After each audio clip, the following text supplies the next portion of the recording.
Majority Floor Leader. Yes, Mr. President, this is just a short manifestation. You may Mr. proceed, sir. I respectfully deliver this manifestation to address a pressing constitutional concern. Mr. President, the Senate received the articles of impeachment against Vice President Sara Duterte 117 days ago.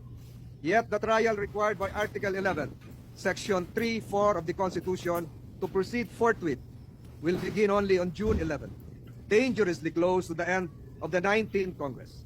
This delay compromises due process and undermines our role as an impeachment court. Under the 1987 Constitution, the Senate of each Congress acts separately and independently of the Senate of the Congress before it. Only 12 senators remain after each election, insufficient to form a quorum. Thus, unlike the U.S. Senate or the Philippine Senate under the 1935 Constitution, we cannot carry unfinished proceedings into the next Congress. Allowing the 20th Congress to take over this trial would be ultra vires or beyond our constitutional power. Jurisdiction over impeachment is exclusive to the Congress that receives the complaint.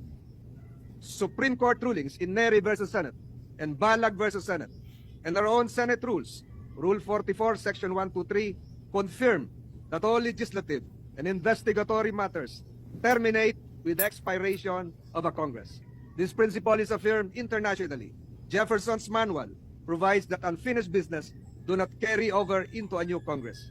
If we cannot conclude the trial before June 30, 2025, we must recognize this impeachment case is functionally dismissed by constitutional operation and no action can be taken by the 20th Congress on the matter for lack of constitutional authority. Mr. President, kahit anong pilit, hindi maitatawid, lalo na't kung lalabag sa saligang batas.